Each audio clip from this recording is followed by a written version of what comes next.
Hello, everyone. Welcome to Intrigue the podcast, where we aim to uncover stories from people of all industries and all levels. Well, for our first episode, we have my colleague, Kelly Loizos, on the show. Welcome. Thank you so much for having me. It's an honor and a privilege to be here. Awesome. How are you doing? How are you feeling? Doing good. I'm ready. I'm excited to chat with you today and get into it. How are you? Awesome. I'm good. I'm pretty excited. This is our first episode, so let's get rolling. So let's start from the beginning. So we want to talk about your career journey, and what a better place to start than from the beginning. So your childhood, where did you grow up? What did you like to do? What did you want to be as a child?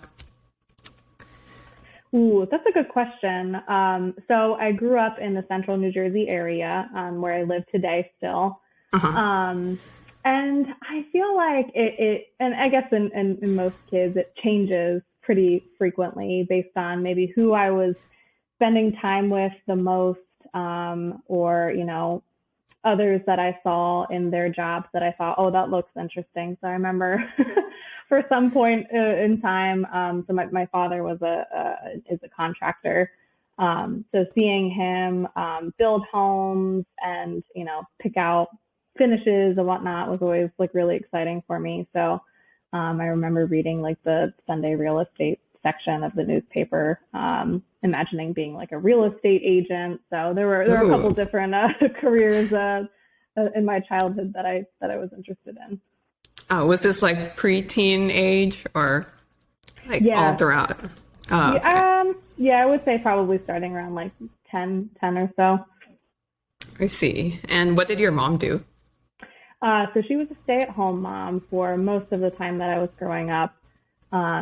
And she works now that we're, well out of the house and whatnot, but she was always around to kind of help us with everything that we needed to, homework, things like that. So.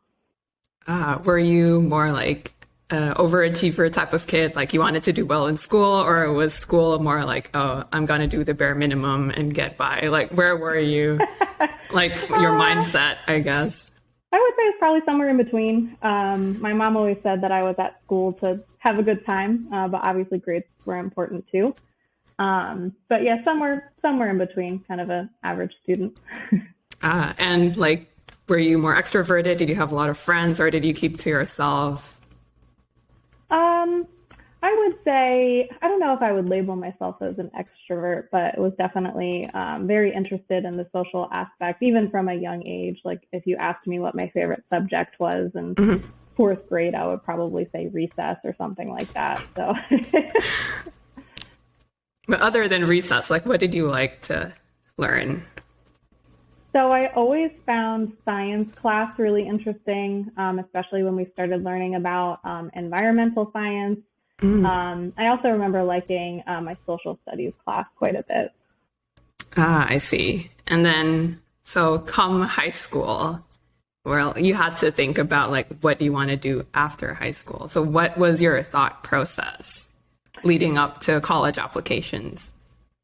So I really didn't know what I wanted to do. There were areas that I was, interested in, but it was really kind of open, and I was hoping to figure that out as I went through college, knowing that I wanted to, get a degree. I was first generation college graduate. Oh. My parents didn't go to college, so it was important to kind of, get that degree and figure it out as I went. So. Yeah, a lot of exploration along the way. I see. So did you have mentorship with your college applications? Because in my case, my parents both went to college, so they could somewhat help me. What was it like for you? What did you have guidance?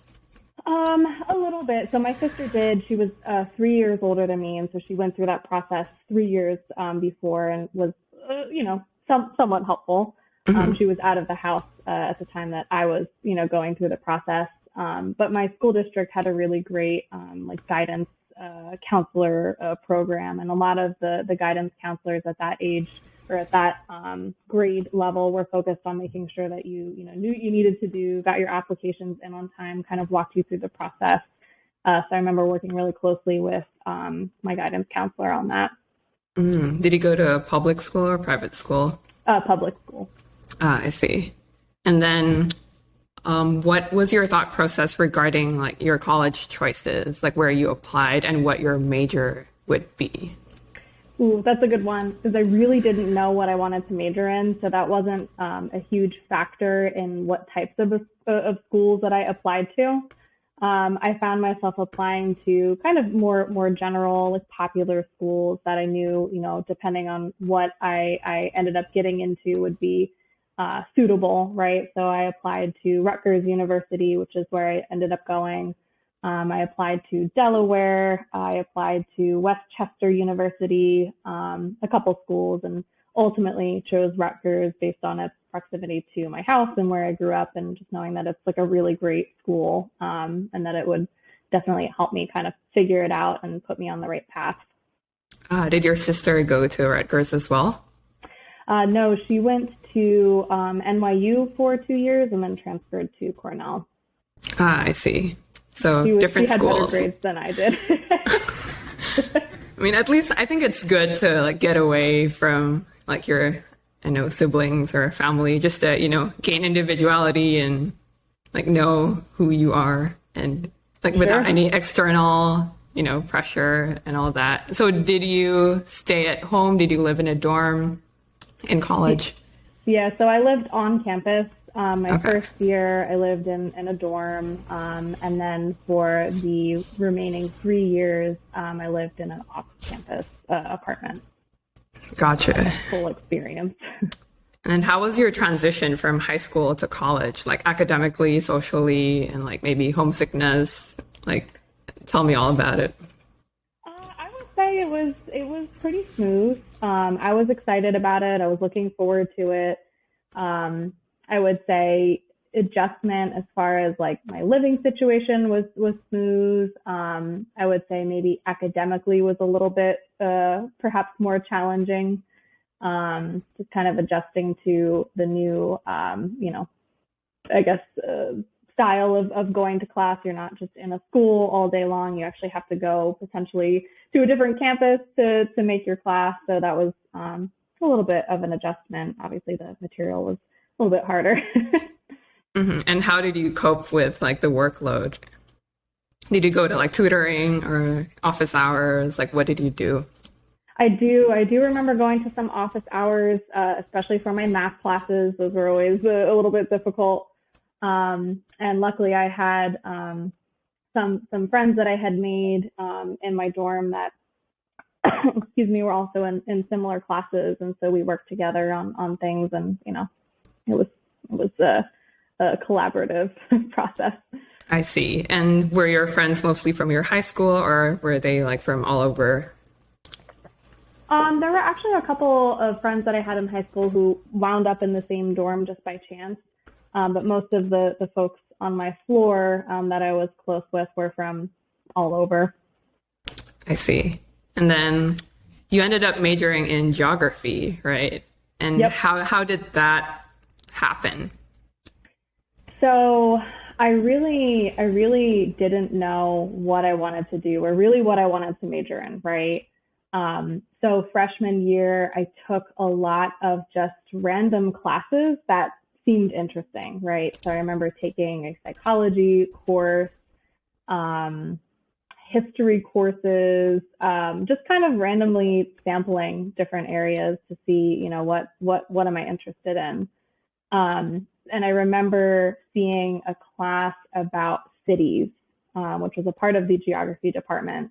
And I thought that looks interesting. Sure, I'll try it. So I took that course and I really, really liked it, and I did really well in it. And so that kind of led to the next semester. I was looking at other courses offered by the geography department, took another one. And then I think maybe by about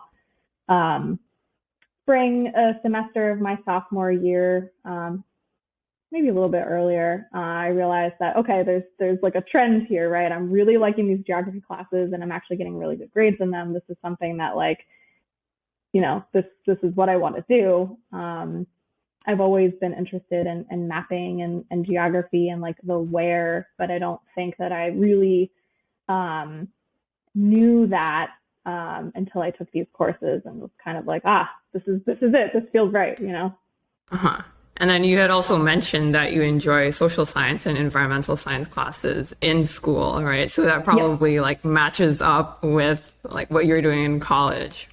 Yes. So I was looking up the geography program at Rutgers, and there were 3 tracks. There's human geography, there's environment, and then there's geographical techniques. Which track did you choose and why? So the geographical techniques, I felt was the most applicable. So kind of thinking beyond, all right, geography is of interest to me, but now what do I do with this, right? Mm-hmm.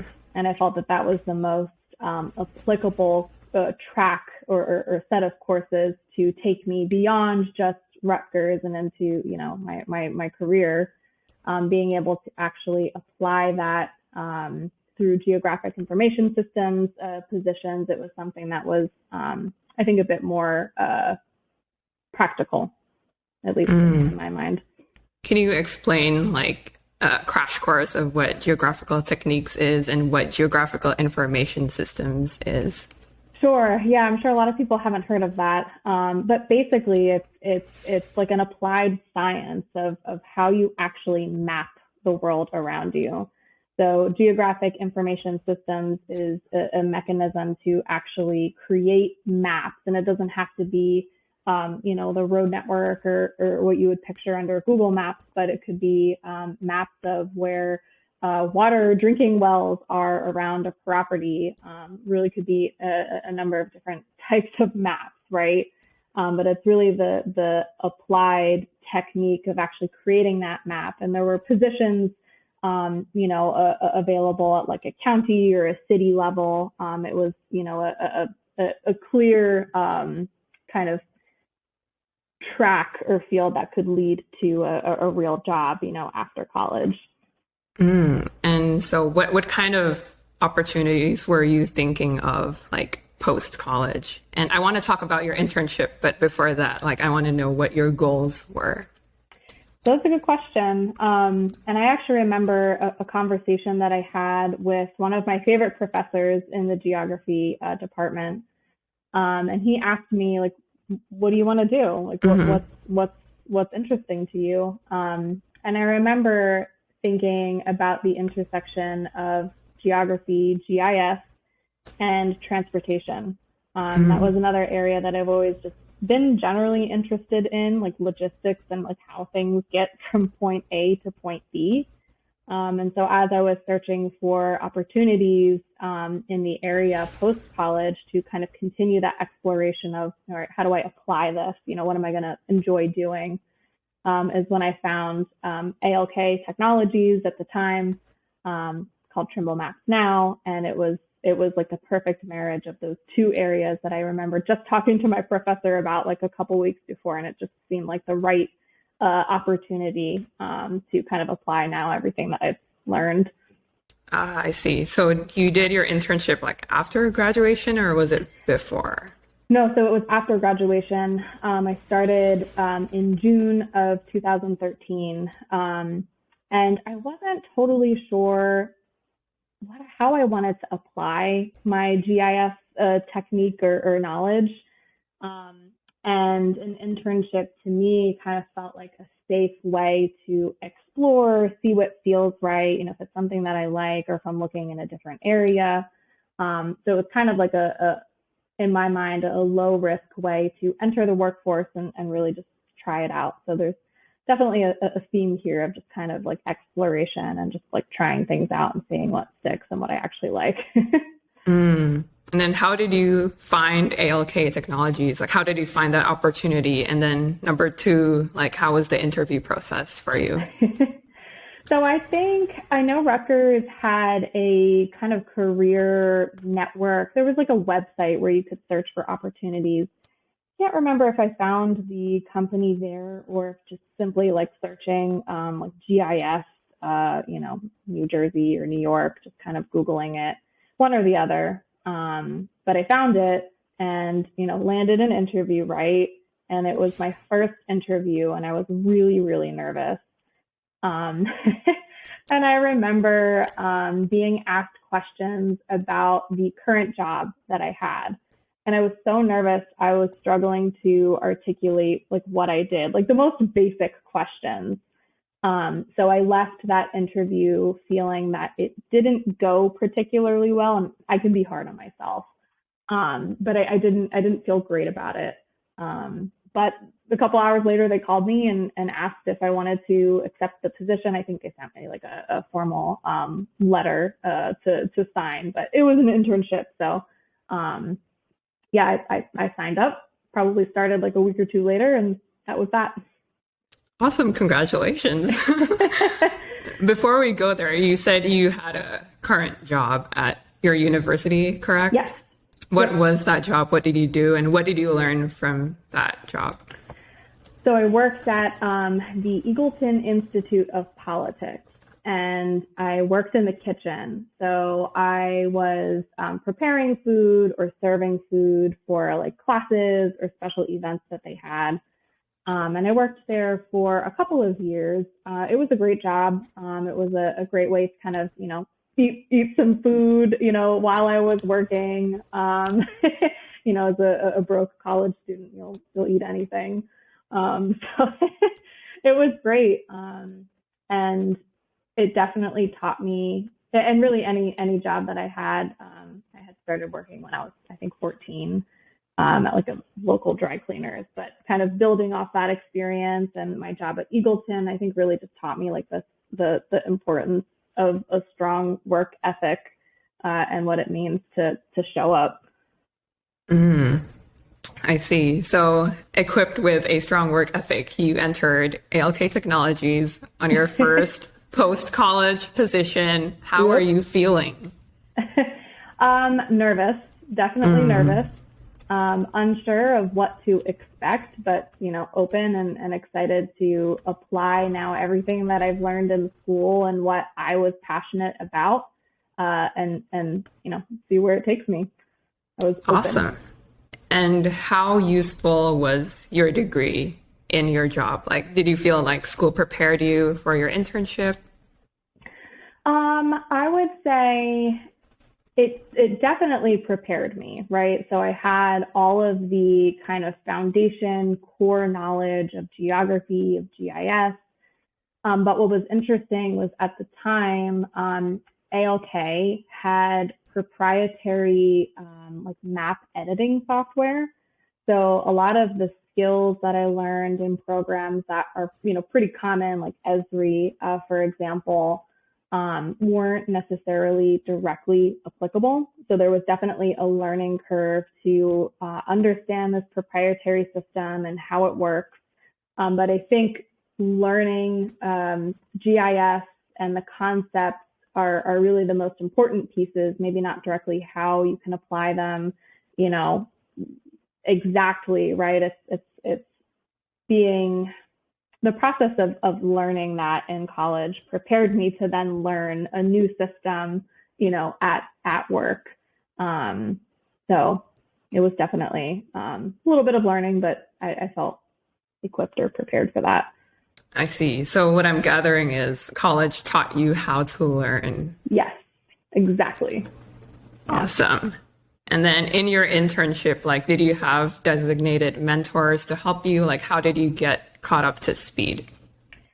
So I actually worked really closely with the full-time employees, the GIS technicians. The structure of the GIS department at the time had a couple of team leads who helped with the training and overseeing. So I had really formed close relationships with the team leads, learning as much as I could, trying to take on, new projects and like demonstrate, my abilities.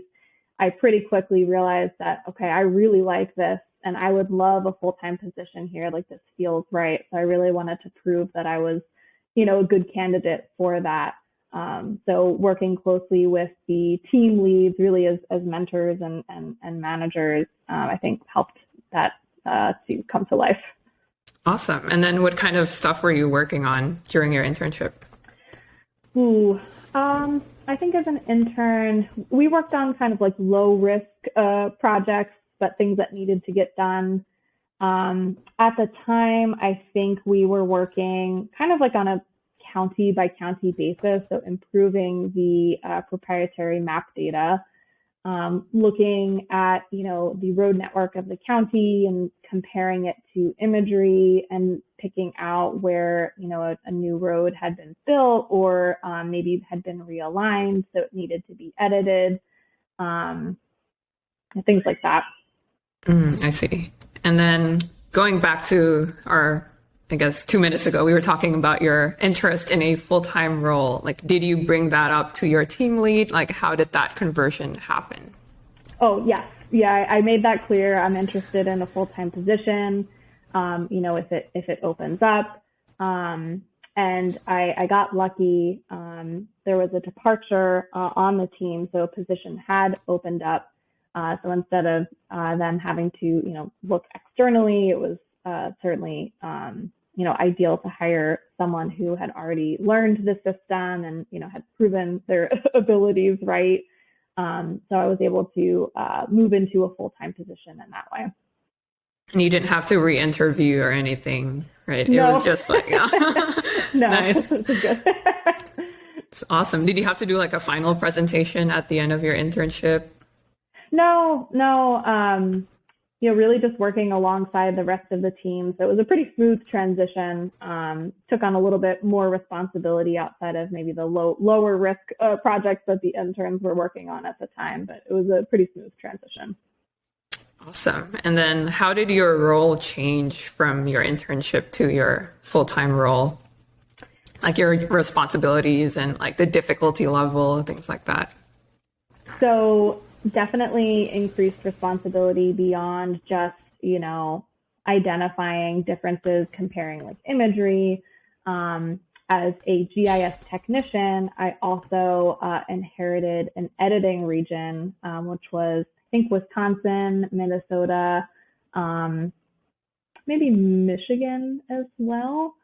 So overseeing those regions for more complex new construction on like interstates, new interchanges, started working on some of the ongoing kind of critical projects, like modeling city truck routes, evaluating vertical clearances, projects that were critical. If you were to model an incorrect vertical clearance on a bridge and a truck were to, drive under that vertical clearance, that would be obviously very risky and dangerous. So definitely more risky projects like that. So like, just to make sure I understand, like, were you responsible for like verifying the data, like making sure that like the clearance is like the correct height, things like that? So verifying, but also procuring sources directly from like cities or counties that hosted that data online, either having to reach out to somebody, obtaining that data, and then actually modeling that in the road network. And then for, vertical clearances that already existed, kind of going through the process of verifying and making sure that nothing has changed. If they pave the road, right, that adds another couple inches to the clearance between the roadway and the bridge that's, above it. So awesome. And then before we move on, can you explain what ALK Technology does, or did, I guess? Sure. Yeah. So ALK Technologies, which is now known as Trimble Maps, is really a tech company, right? And so we have routing, navigation, mileage, bits of functionality that are geared towards the commercial transportation industry. And all of those solutions are really rooted on the proprietary North American map data that the GIS team maintains to kind of tie it all together. So you were basically like, I don't know, you're a very important part of the company. Yeah, the map data. No pressure.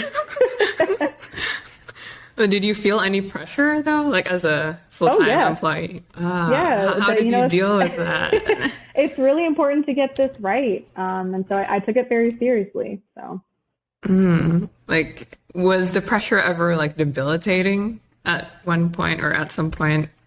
No, I wouldn't say so. I can be hard on myself. So I think a lot of that pressure I kind of put on myself to, do a really good job and make sure I was modeling all of this, correctly and whatnot. So I see.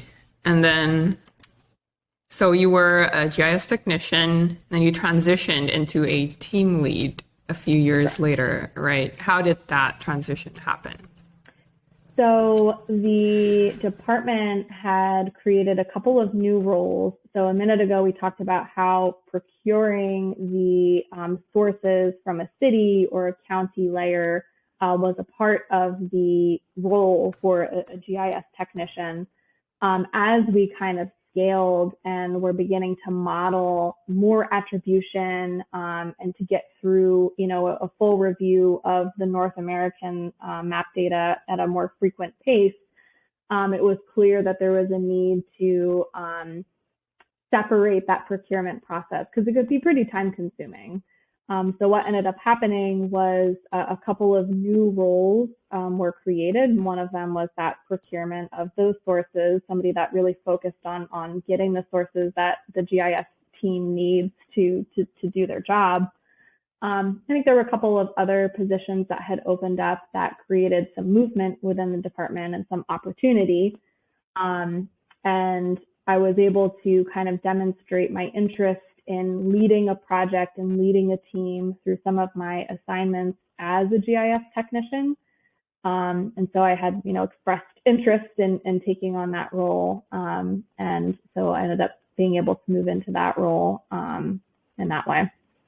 Awesome. So I guess a common thread in your story is being proactive, because like you were an intern and you expressed interest to become a full-time employee. And then again, you expressed interest to move up as a team lead. So that's, I think, something that young people, our audience, could maybe learn and apply in their career as well.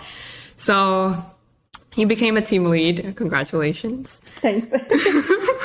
How were you feeling at the time? Really excited. It was really a great time to, like I said earlier, just trying new things. And I like the way that you put it, being proactive and just putting yourself out there. Hey, this is something I'm interested in. So I was feeling really just excited and just optimistic about where I could take my team now, and thinking about how much I learned from the team leads when I first joined and how important they were in training new employees and kind of aligning the team around a common goal. So it was really exciting to be in a position like that could really influence and make an impact on my team. How many direct reports did you have at the time? Probably, so I was a team lead for a little over 2 years, and over that time it bounced between, I would say, 5 to 7 folks. I see. And then can you talk more about like your role as a team lead, like what you had to do to make sure your team was successful and what your goal was? Sure. So my team really focused on truck routes. So that's making sure that we model truck specific safe or not safe routes on like a city by city basis is how we went about it. So as a team lead, it was almost like a dual role between being like a project manager. So coming up with a project plan, training the team on it, making sure that they were equipped and, empowered to do what they needed to do, providing guidance. And then also at the same time, having the ability and responsibility as their functional manager and overseeing kind of growth that they were interested in, right? So like what areas are they really excited about? Where do they want to go? So kind of balancing those two aspects of the job were really cool. I guess follow-up question, like how or where did you get your tasks from? Because you said like you had to come up with projects. Like, did people hand them to you? Yeah. So the GIS team had a couple of kind of key projects in rotation. So truck routes was one of them.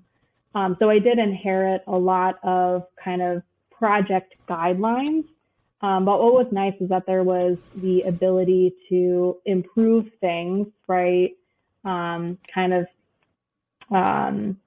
position them in a better way. You're always looking to do things in like more efficient ways. So there was definitely the freedom to kind of build off of some of those existing project plans and whatnot, and make it your own.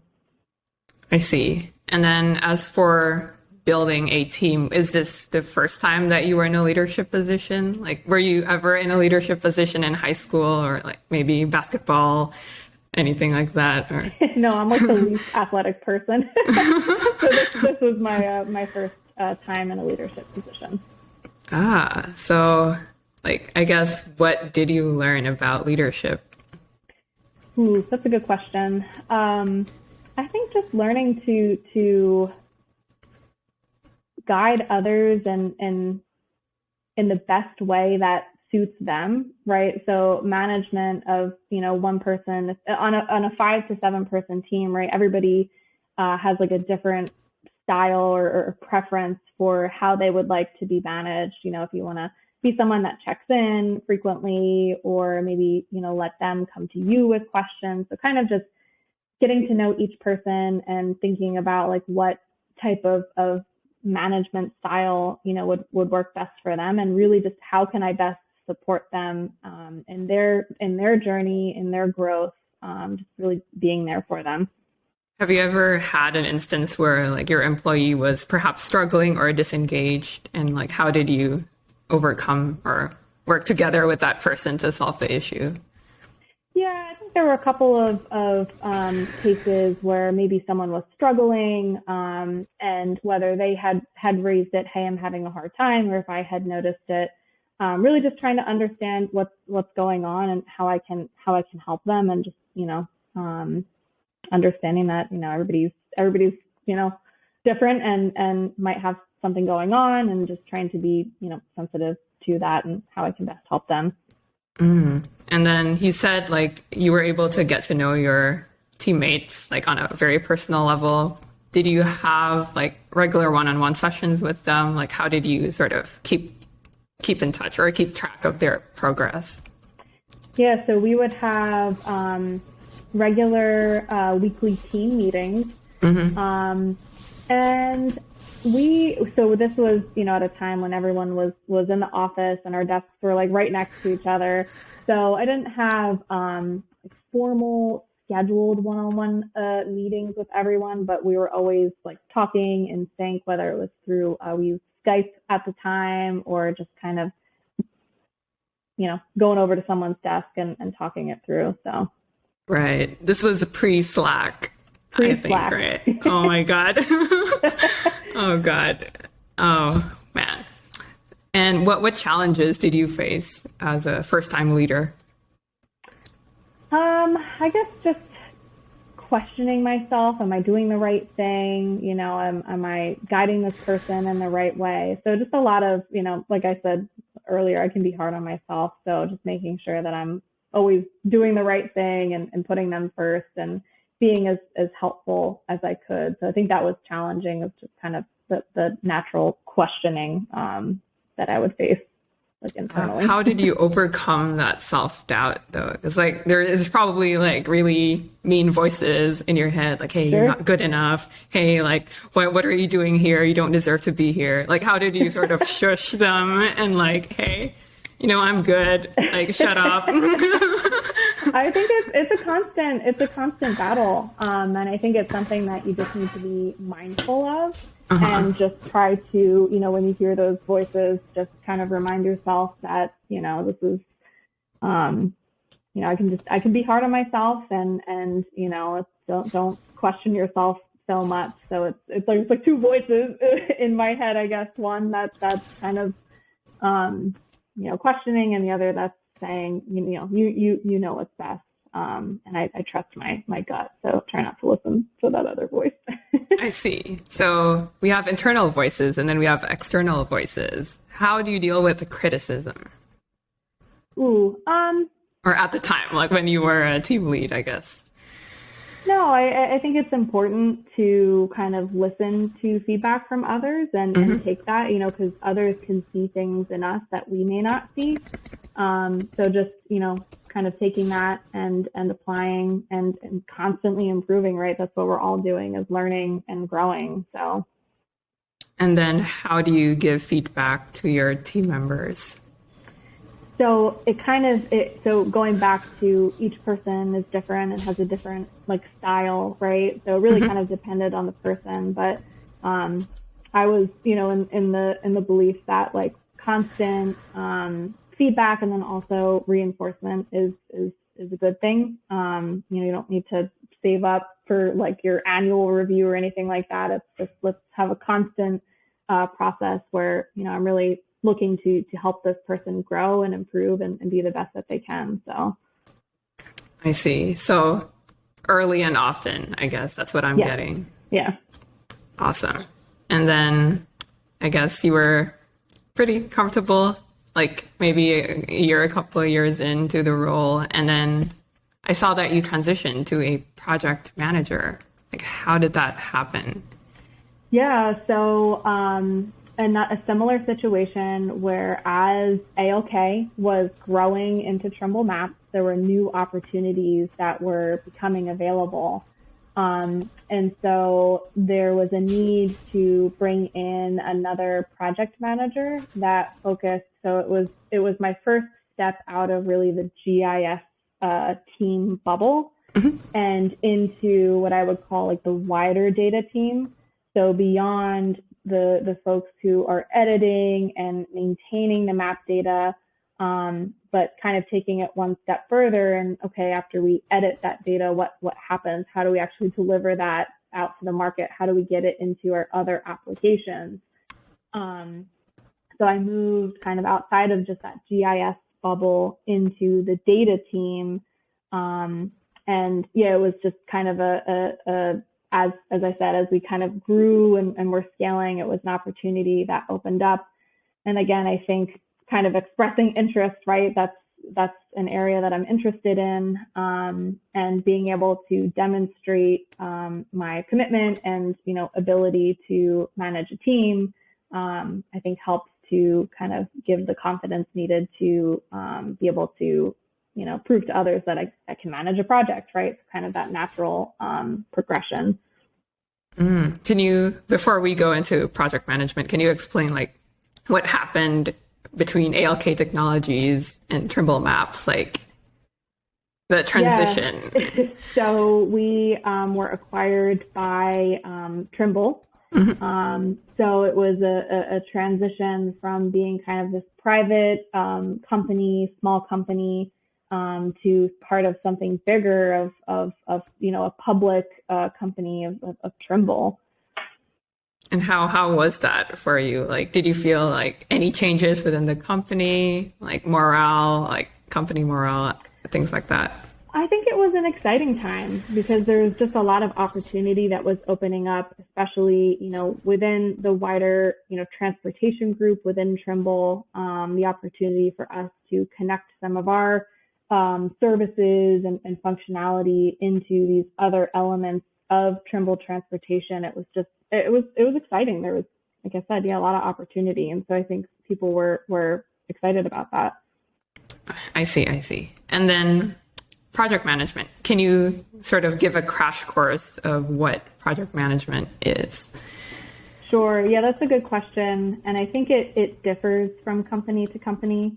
But a project manager at ALK or Trimble Maps really is focused on a project, right? So or multiple projects, and it's a more narrow focus to really deliver a set of functionality or requirements that meet the market needs on time, with high quality. You are working with all of the teams involved in building that product or that feature. So whether that's the engineering team, the quality assurance team, really just kind of making sure that project stays on track and is executed smoothly. How did you I guess, coordinate between different job functions, right? Because you said you had to talk to engineering and then, yeah, I don't remember the others, but like how did you, because it seems chaotic to me. So I really enjoyed kind of just like, I think this was right when we moved into our new office space and everybody was on like one floor, and it was like really fun to go from like one team or department, walk over to the other team, kind of just like have these huddles. Of course, we were still, I don't know if we were using Slack yet at the time, but communicating, over chat or email. But it was just exciting to kind of like, I don't know, in person, bounce between teams. Hey, this problem came up. Do you know about it? How are we going to solve it? What are we going to do? Just kind of coordinating all of those groups. I really enjoyed seeing how other teams functioned and working with other teams now outside of just the GIS department, but bringing some of these other pieces together and seeing how what I did in the GIS team, like how that actually is valuable and how it gets delivered to a customer and improves their life, right? Right. So you were able to go from like the tree to the forest, like like a 10,000 foot view of everything. That's pretty cool. And then I guess my next question is like, who did you interface with? As a project manager? Correct. So yeah, that's really, it started to open up and I got to see other teams. So whether it was engineering, the developers directly, quality assurance, working with other project managers, especially if there were like shared areas of expertise, kind of collaborating on like best processes. How do we, execute as best we can? How do we keep these projects like on track, on schedule? I think at the time I was probably working a little bit with the support team. But I would say that was kind of the core teams that we were working with as project managers. Did you work with GIS as well? Like, did I miss GIS? Oh, okay. Yeah, no. So I was a project manager for map data, right? And so GIS was really the input into that map data product. So I did work closely with the GIS team, making sure that they were, building the map data versions on time and delivering them so that it could be released, on a quarterly basis or as needed by the market. So yes, of course, the GIS team as well. I see. And then can you explain sort of like the life cycle of a project from inception until like conclusion? Ooh, that's a good one. So for map data, what that meant was identifying which like projects. So we had a timeline, right? Let's say we had a commitment to deliver map data to the market quarterly. So what we would do is identify that key date and then make sure that, okay, here's a list of everything that's important that needs to go into this map data release. So working with the GIS team to make sure that they had planned appropriately so that they could finish, we don't want to have like let's say a new interchange being built that's like half done when we like build the final version of map data. So making sure we understood what value are we packaging with this new map data release, making sure that all of the teams that, are included along the way. So starting with building the map data, that's where the engineers would come into play to make sure that the build was executed and completed successfully. All of the components that are needed would be there, delivering that to the quality assurance team and making sure that they performed all of their checks and validation and that everything looks good. We don't have anything funky going on. Being able to, get sign off from the quality assurance team and move on to the next stage and kind of summarize, here are all of the changes that have gone into this, and then, working with the folks that actually, get that release out to market. At the time, it was some of the product managers that actually helped to like expose it to that end customer. I see. So you had to be a very good planner in that case. Yeah, I would say planner and communicator. Also, along the way, communicating the status to stakeholders. Of course, nothing ever went perfectly smooth from start to finish. So, being able to work with those snags as they came up, reacting and just trying to find the best solution, coordinating with all of the teams that are involved. Okay, we found an issue. Now it goes back to development. So you have to let the QA team know that, okay, we're going to rebuild, stuff like that. So planner and communicator, I would say, are key. And then would you say like the deadlines were fixed? Because as an engineer, I know a lot of snags can happen. Like it's not, let's say like I can't say, oh, it's going to take 5 days because, things can happen. Like how did you deal with those unexpected snags?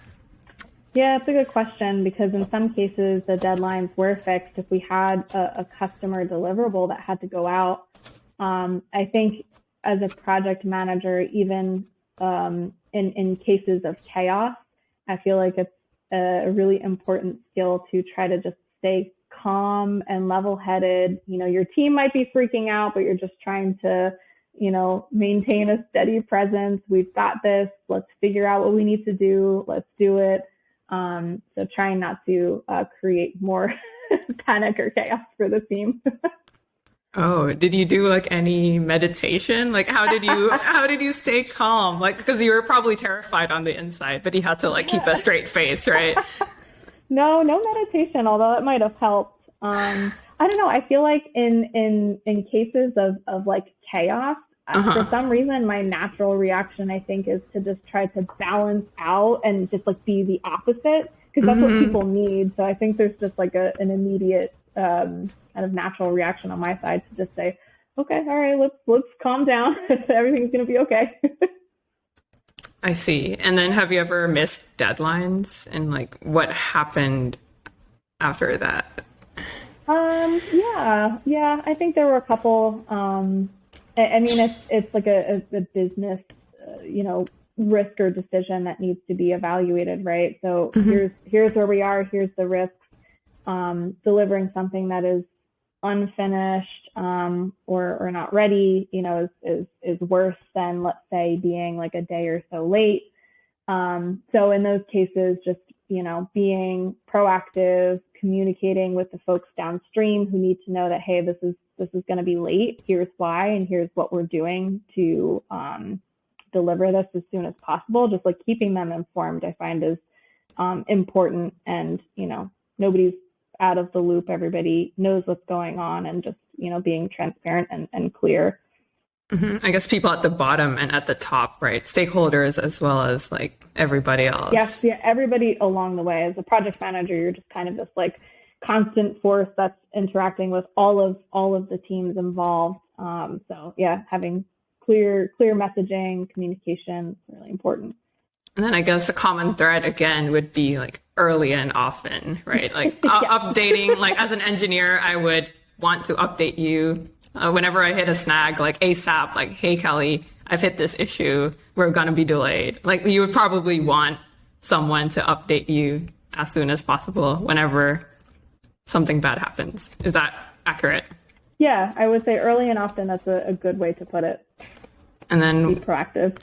Right. And then I guess what would make your job easier? I guess from the part of like your stakeholders or engineers, like what would make your job easier?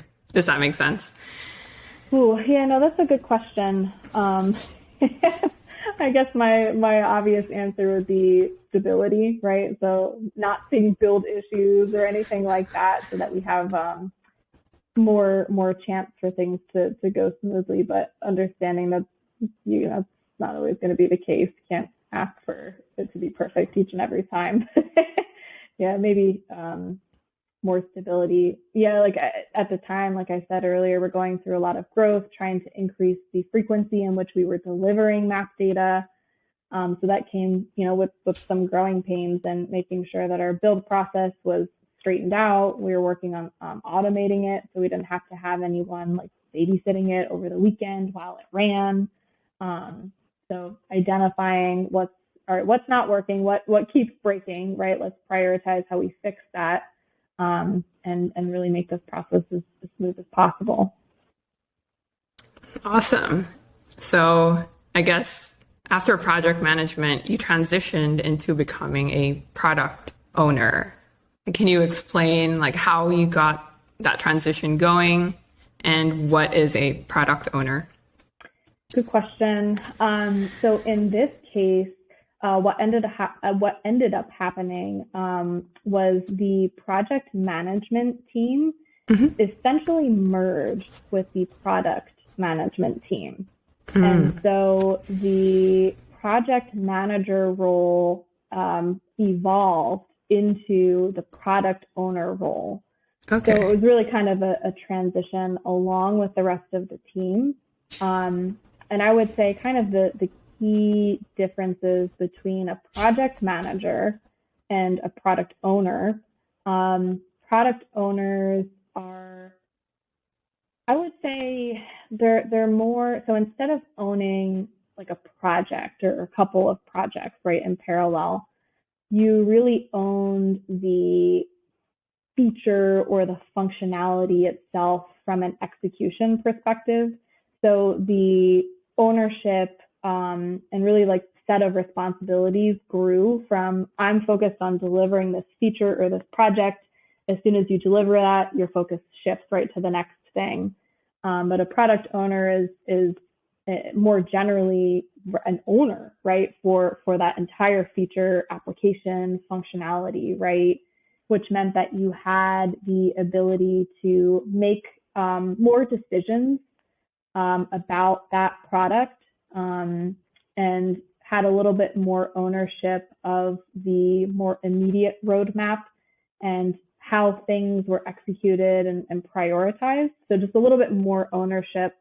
And it also kind of opened up the doors to working more closely with other teams beyond just kind of the engineering, the data team, the quality assurance team, but as the owner of that product or feature, you might also be a little bit more involved in like the go-to-market. So working with like the support teams or our sales engineering team to actually deliver that. So a bit more ownership, ability to make decisions would be kind of like the key areas of difference there.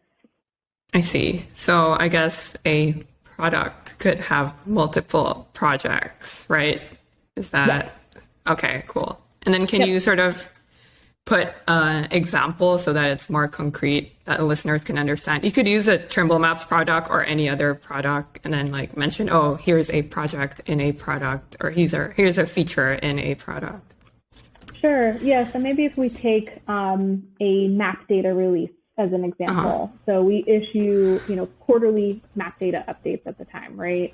So a project would be more so focused on one of those updates, right? What do I need for just one of those updates and how do I get that out on time, right?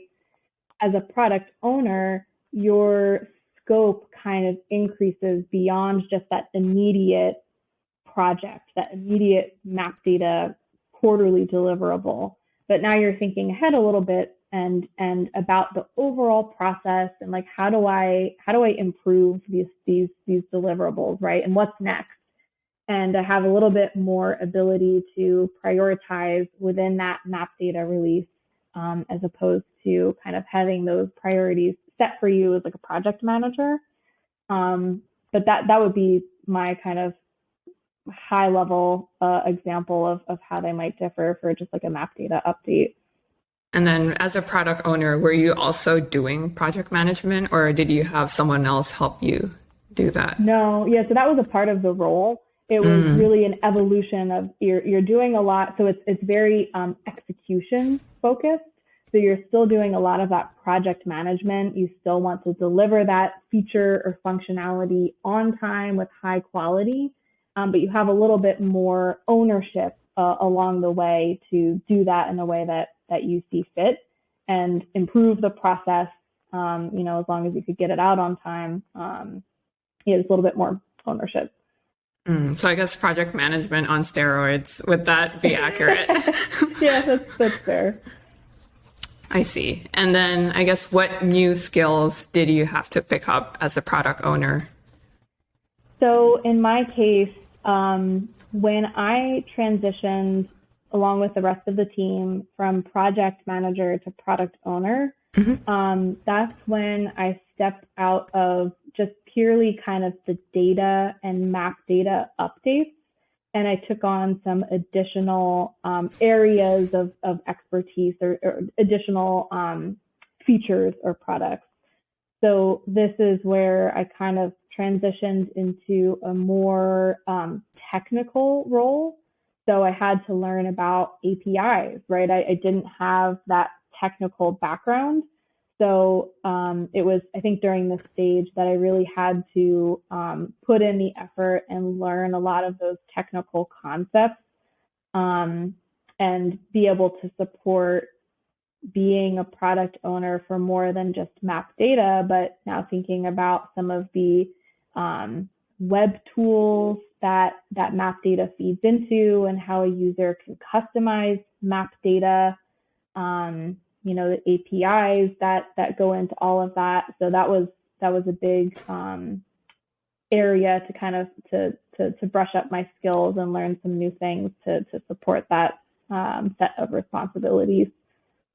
I see. So I guess just to recap, so GIS team lead, you were in the weeds, and then project management, you were sort of like 100 foot above like the forest. And then as a product owner, you're probably more high level, like maybe like a few 100 feet away from the forest, because you said you were dealing with APIs and all sorts of, I don't know, and not just the project, right?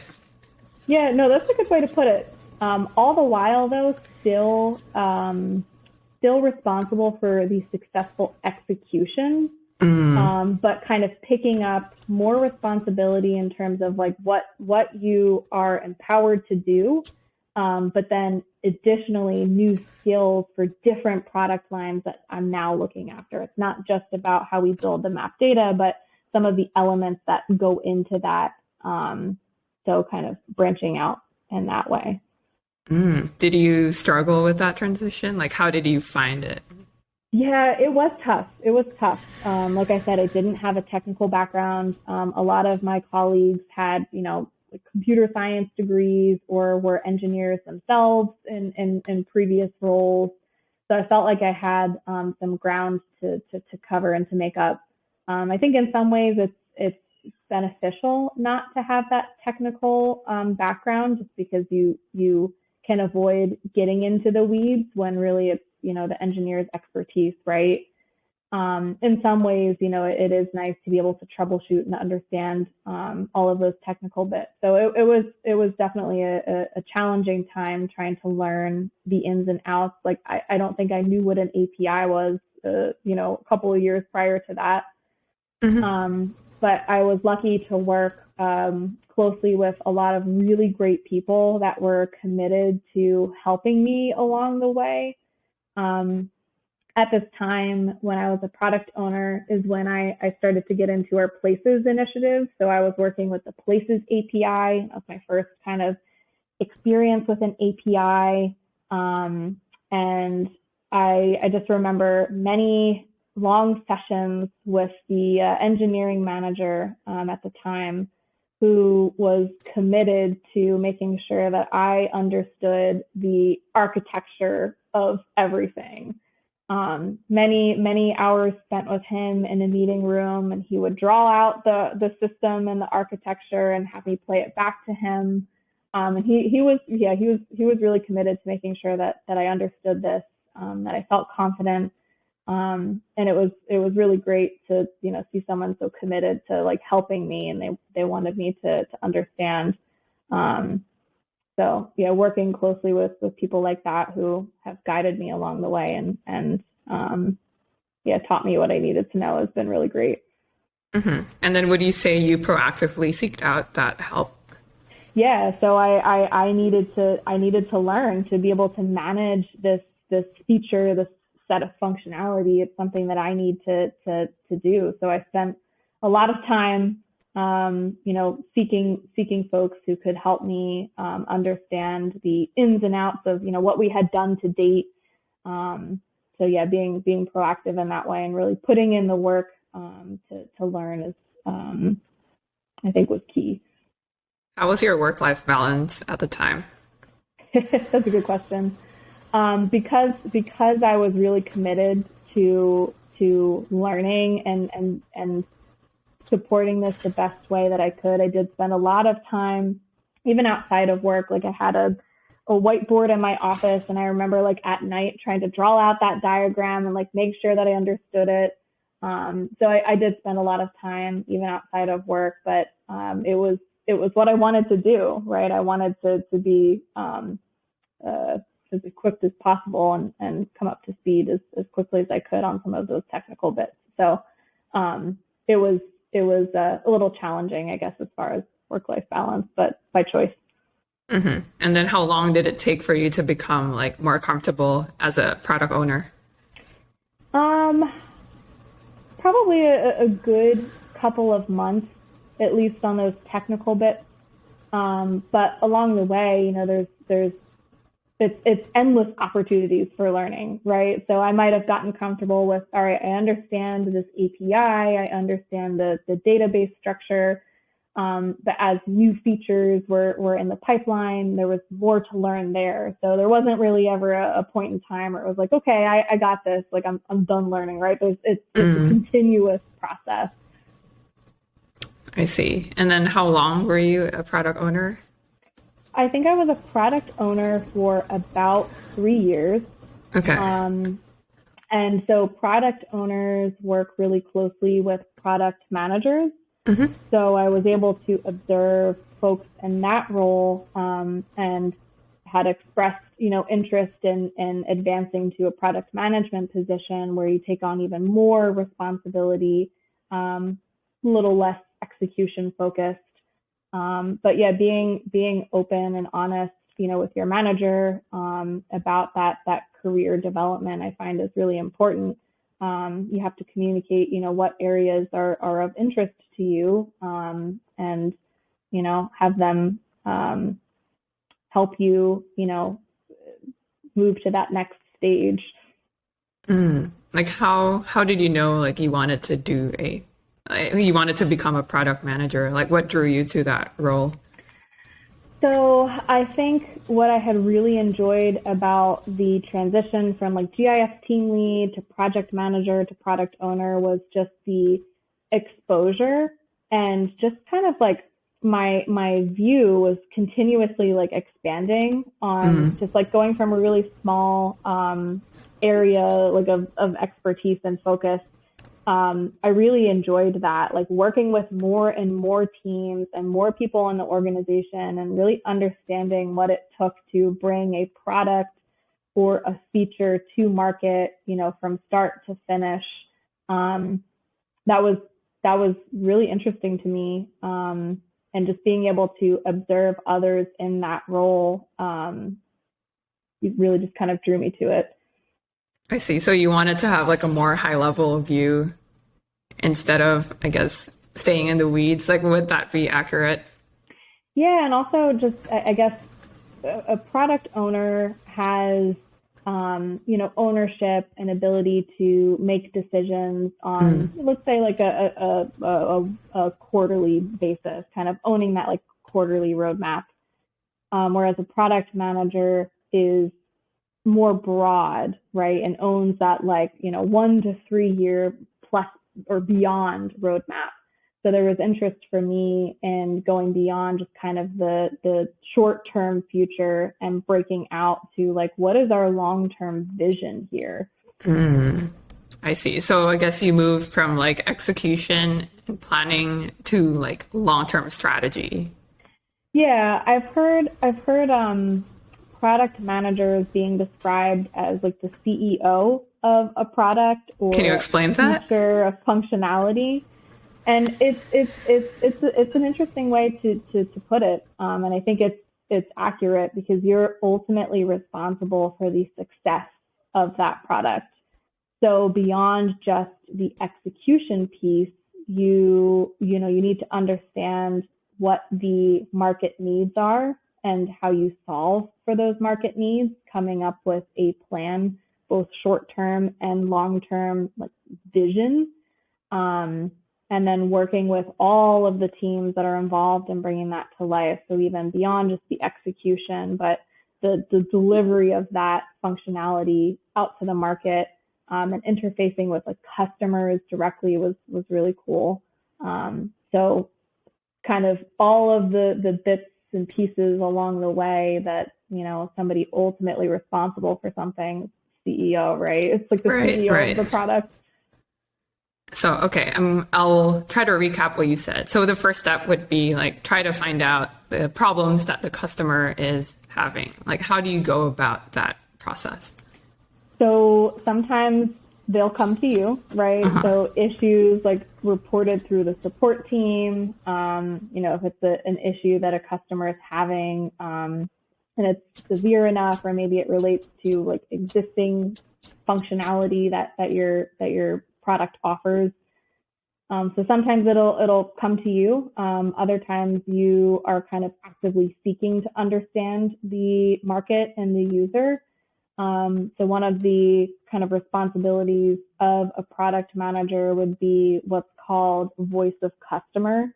So you're actually executing interviews with customers to understand like, what are your pain points? What do you struggle with? Obviously within the context of something specific. Yeah. But really just kind of listening to them and then asking questions, right? Like, why are you struggling with this? Okay, well, why is that? And really getting to the root of the issue.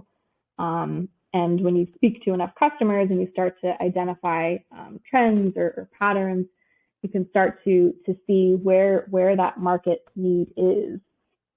One thing I learned is like never ask the customer for solutions, only ask for problems. Would that be correct?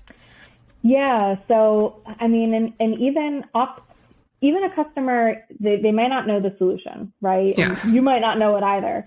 But sometimes the customer doesn't really even know what the problem is.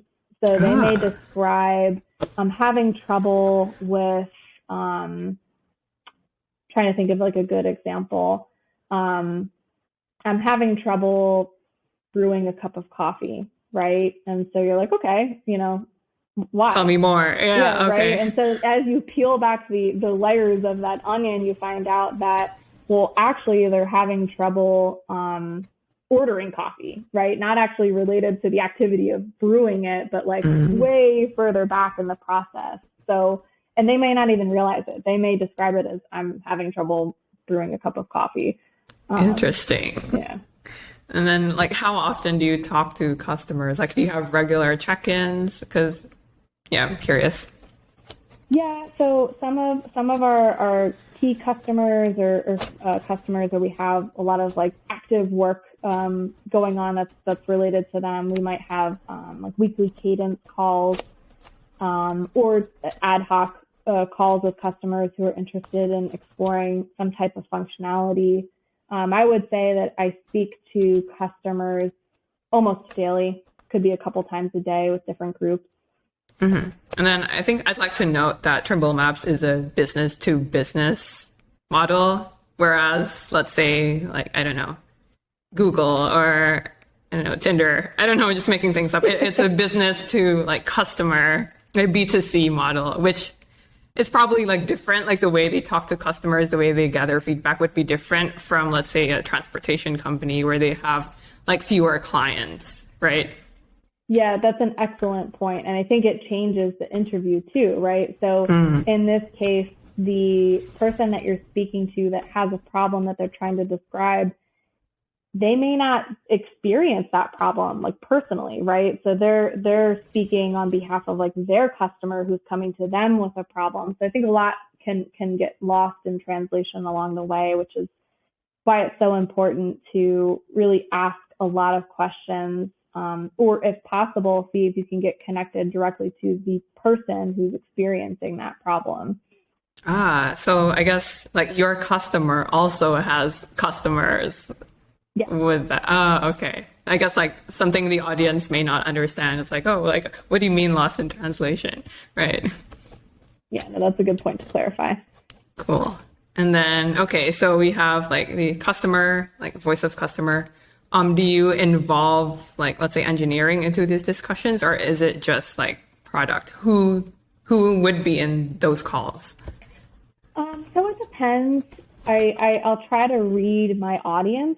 So try to figure out, okay, from the customer that I'm speaking to, who do they have on the call? Is it someone that's technical? Are we going to try to get into like solutioning here, right? Typically for like a VOC or voice of customer, I try to keep it like high level. Solutioning and getting into the engineering aspect of it would be like a breakout discussion. But sometimes I'll include engineering because I think it's helpful for them to hear firsthand some of the challenges that the customer might be facing. So as needed, we'll kind of bring in the engineering team for those conversations.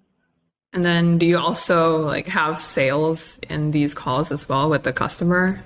Yeah, so they're kind of our point of contact to the customer, helping to organize the call with the customer, getting the right people involved. They have, the background and the history of that customer and what they've purchased from us and what they're using. So sales will be involved in some of the calls as well. Maybe the discovery style calls might be like product to product, but sales is pretty often involved in any like customer interaction. Discussion. Yeah.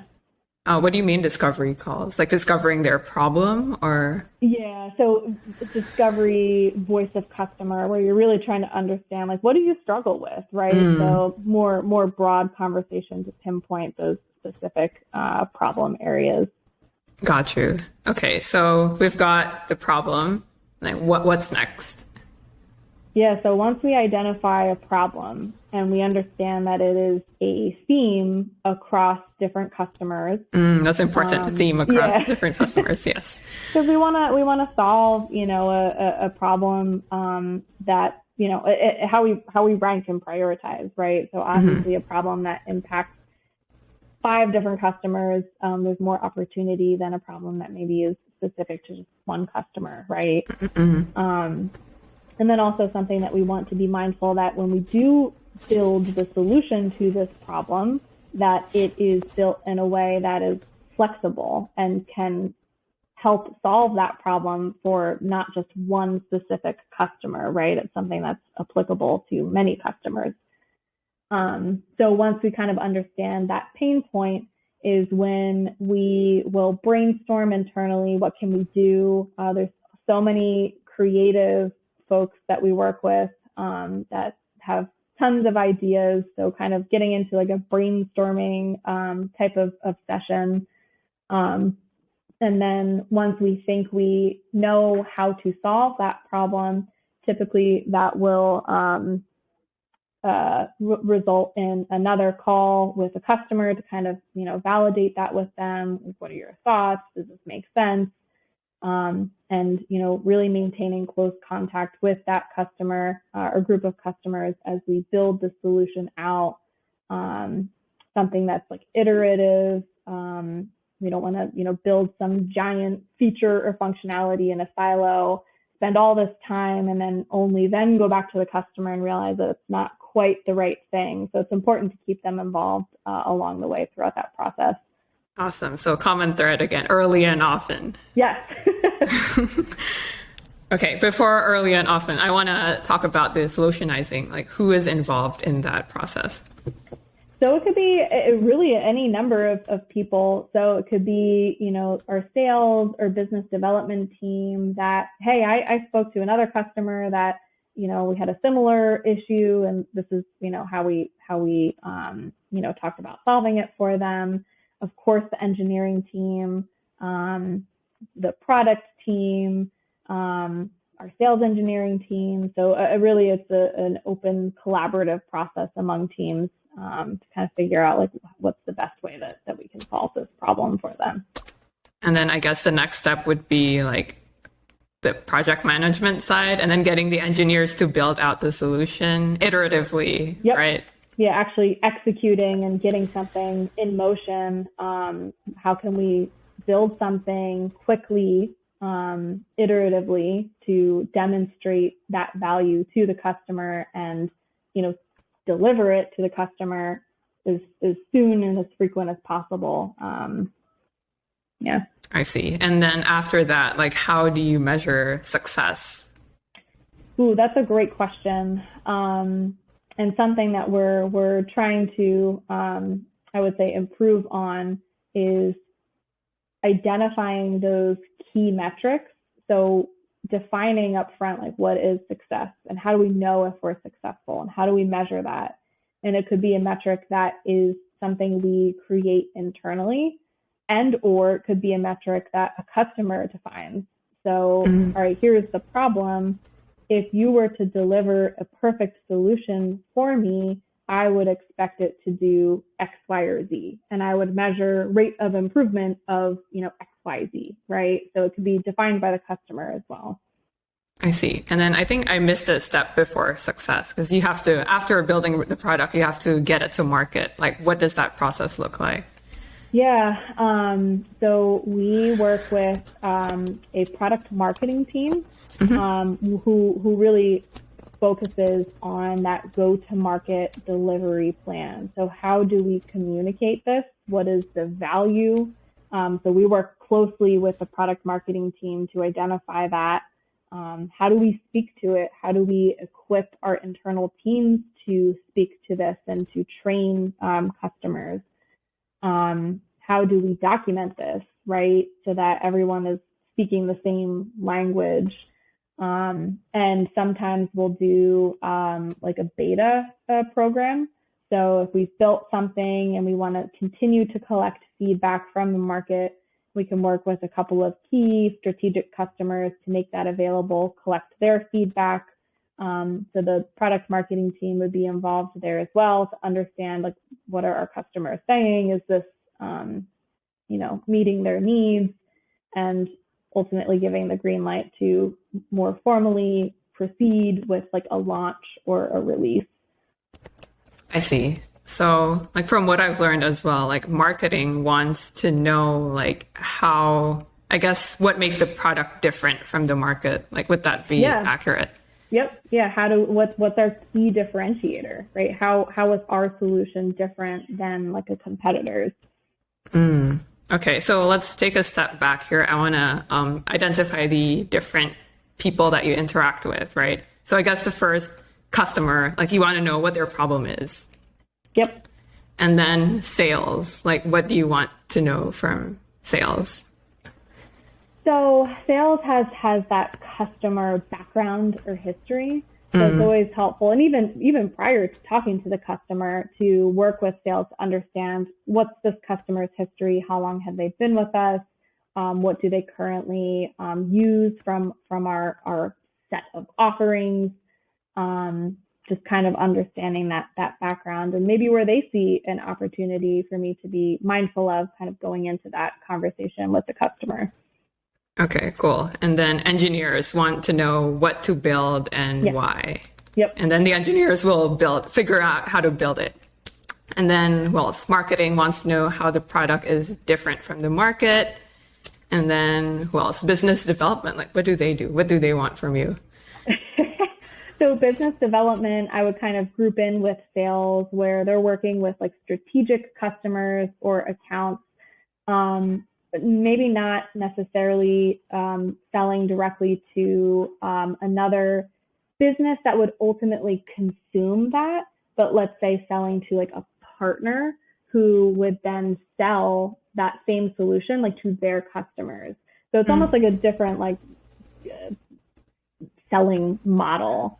But business development, similar to sales, where they have that kind of background where they can communicate what conversations have taken place with this customer, what opportunities do you see, anything even beyond than the scope of what we're initially thinking.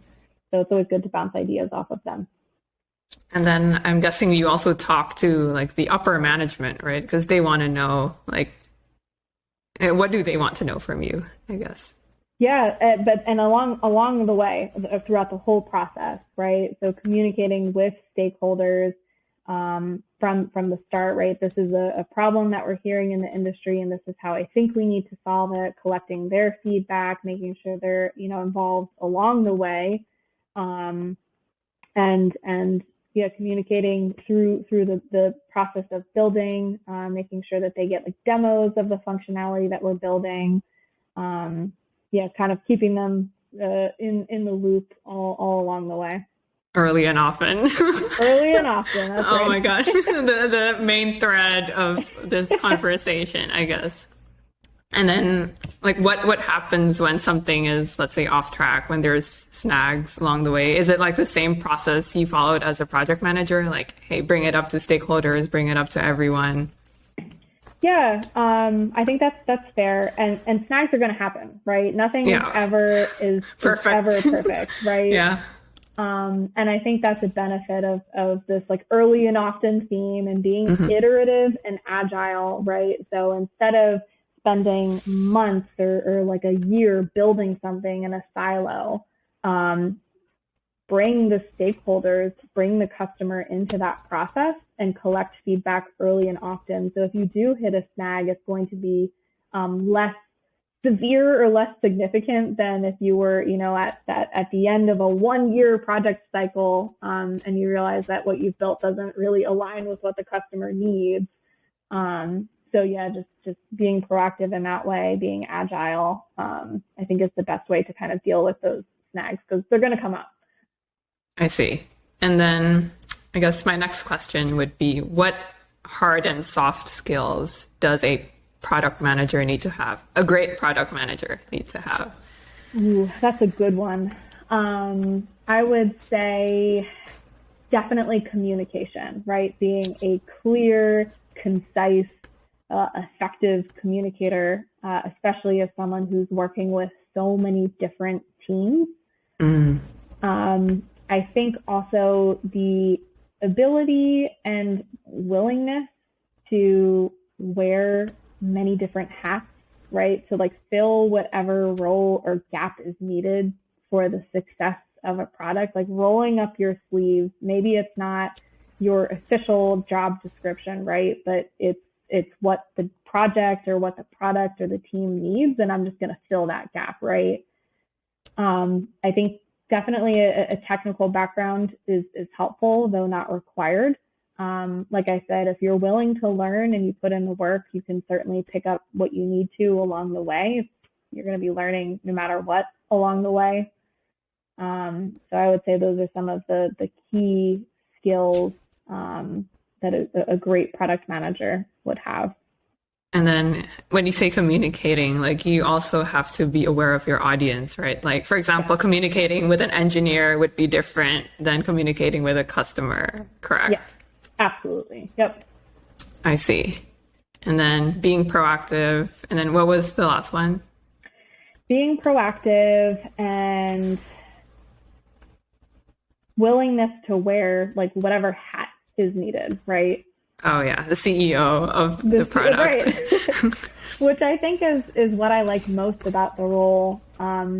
It never gets boring, right? There's always something going on. There's always a gap to fill, a new team, or person to work with.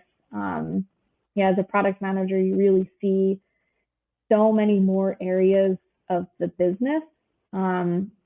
So that's really cool just to be able to work with so many different teams and, be able to wear that hat, right, as needed. If I need to be a sales engineering team member for a call with a customer, we get into like solutioning, having the ability to kind of wear that hat as needed, helps. Mm-hmm. And how did you transition into that role? Like, did you have mentors helping you? Did you read books, podcasts? Like, how did you get up to speed? Because it's a lot, right? It is.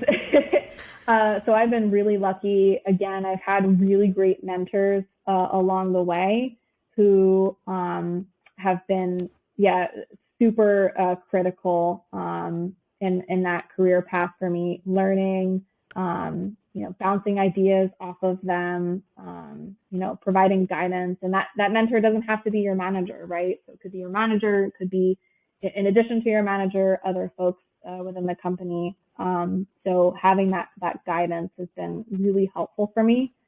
I think I'm someone that learns best through observation. So seeing how other people work, seeing how they, perform in their role.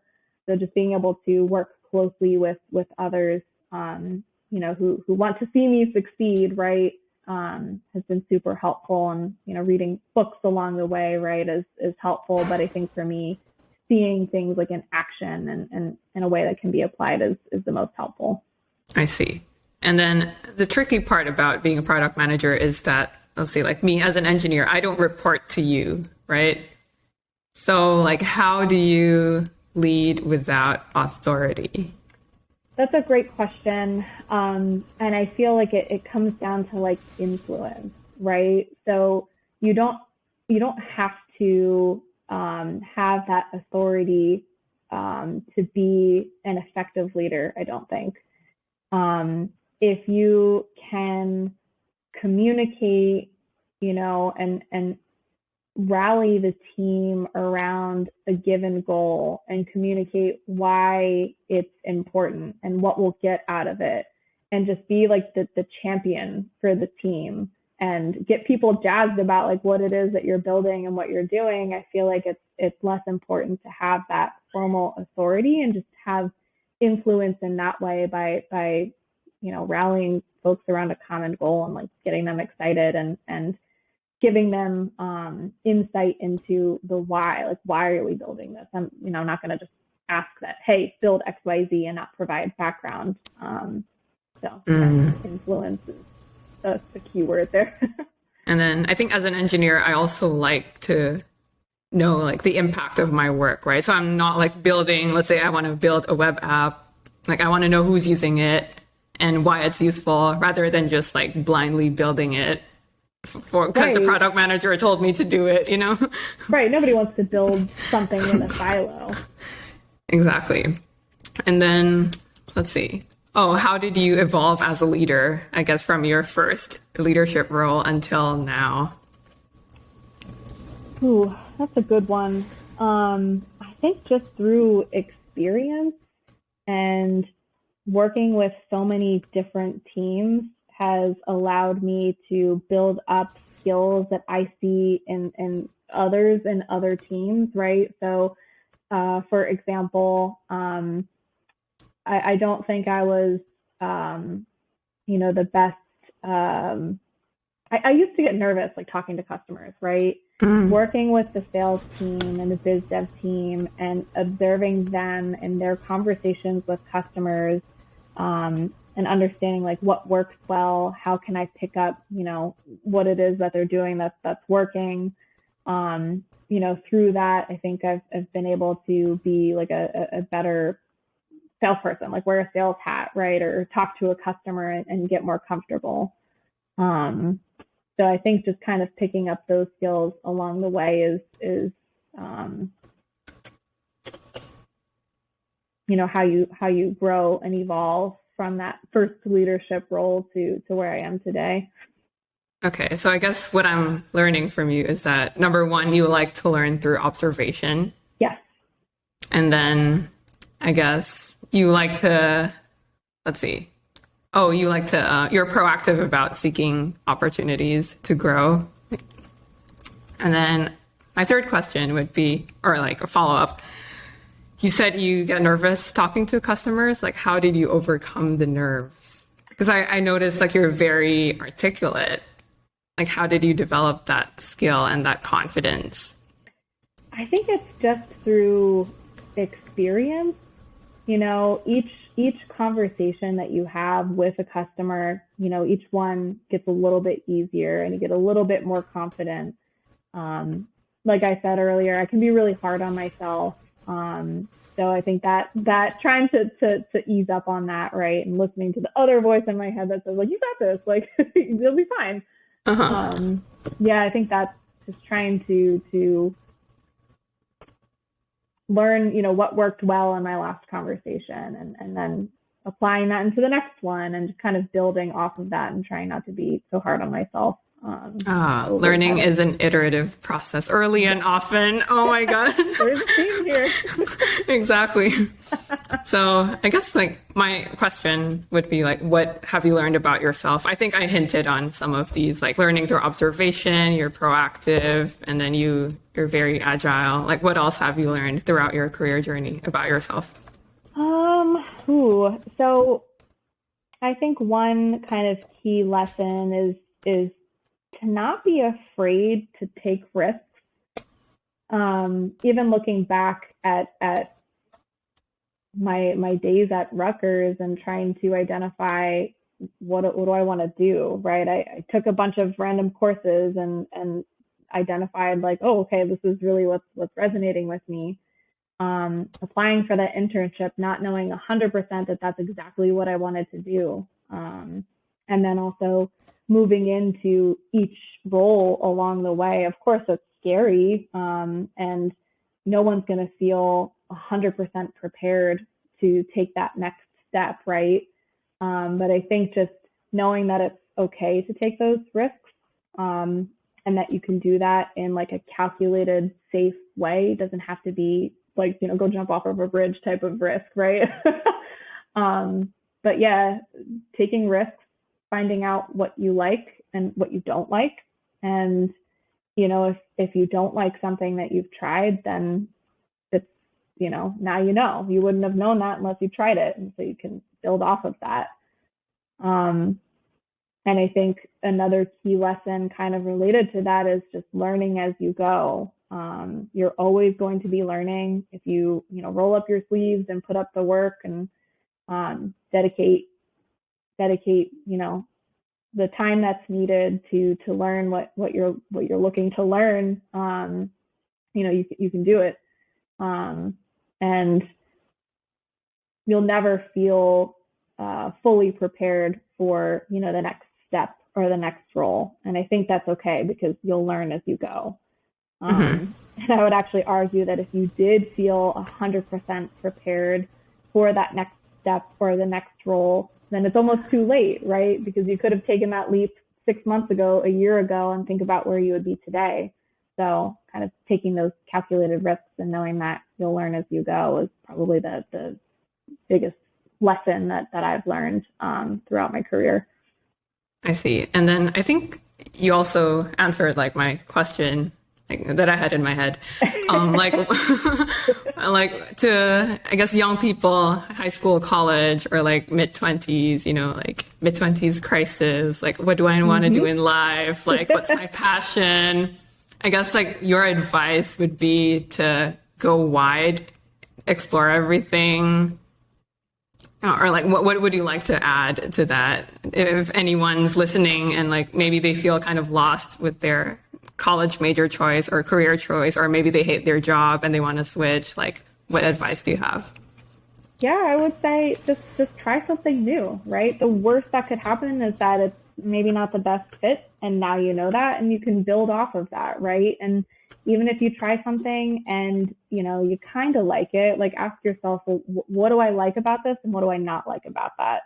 And that could influence the next step that you take, and you can keep building off of that. Even in my career journey, there were things that I liked about each role and maybe didn't like about each role, but being able to identify what I did like, and then each kind of subsequent step builds off of what I liked about that previous role. So it doesn't have to be 0 to 100. The next step that I take is going to be the most perfect ultimate role for me, but it's a process of kind of taking baby steps along the way and figuring it out. You don't have to have it all figured out up front. I don't think anybody does. I see. And what makes you happy? Since like you've learned iteratively, like from job to job to job to job, like what did you find like makes you fulfilled? I think just being able to do what I really like to do and discovering what it is that I really like to do along the way. Being able to wear so many different hats as a product manager, work with so many different teams, have, influence over the success of something really big. I think is really cool. And I think also that continuous learning is another thing that makes me happy, right? There's always something to learn. You might have bigger challenges, like when I was trying to learn all about the technical aspects of like APIs, and really my first deep dive into that area was a little tough. But if you stick with it, ultimately you'll get to where you need to be, and I think you'll be happier because of it. And then, do you think that you're successful? Oh, so that's a good question. And this probably goes back to our imposter syndrome, I think, that we talked a little bit about earlier. And if not, we certainly hinted at it. I can be really hard on myself. So part of me says yes, right? And then a different part of me is like, well, you still have more growth and more learning opportunities. There's bigger things that I want to do. But yeah. How do you define success? Ooh, I would say it's relative to your happiness, right? Like, are you happy doing what you're doing? To some people, success could be a job title or a paycheck, or work-life balance, right? And I think it's a balance of all of those aspects plus more, but ultimately that kind of equates to happiness. So, are you happy? Interesting. And then, what's next for you? Ooh, that's another good question. I really enjoy the product role. And I think for me, kind of spreading my wings and picking up other product lines and features and functionalities, there's a lot to learn in each of those spaces. So improving my skills as a product manager, I'm relatively new to it as of a little over a year ago. So continuing to expand those skills, pick up new responsibilities along the way. Ultimately, some type of leadership position. I really enjoyed managing the team when I was in the GIS department. So I think that's what I'd like to see in my future. And then, since we talked about success, they say work hard, get lucky. Can you break down like the percentage of hard work versus luck in your career? So I think I was certainly in the right place at the right time when new opportunities, like new roles and positions opened up, right? So that part is luck, right? That there happened to be a new position that led to a vacancy in that GIS technician role that allowed me to transfer from intern to technician. So sure, a part of that is luck, right? That role happened to open up when I was there at the right time. But I think that's where the hard work comes into play. So how do you stand out from everyone else, right? Anyone else could be a candidate, whether it's internal or external. So, making sure that you're working hard all along the way. You never know who's watching, right? So, doing your best, showing up, giving it your all, puts you in a pretty good position to potentially get that opening or that position if it's something that you want. Can you put a number to it? Gosh, it would be really hard. I would say it's a mixture, right? I don't know if like 50-50. Again, like I'm like so hard on myself. I'm like, oh, that's the imposter syndrome in me that it's luck, right? But hard work plays a really key role too. It's just whether you're in the right spot at that time that your hard work is there to pay off. I guess 50-50 would be a good number. I guess off the top of my head, I would probably, it's hard to say. Yeah, maybe 50-50. Awesome. And then you hinted that you wanted to stand out from everyone else. Would you say that you're a competitive person? No. So I don't think I'm super competitive. But if I know what I want, and I guess in a way that could be competitive. You're going after something that others are, but I certainly wouldn't label myself as like a super competitive person, like in general. Like not cutthroat, basically. No. Right? No. ambitious probably, but Yeah, not maybe that's like, a better way to put it. I see. And then what matters most to you and why?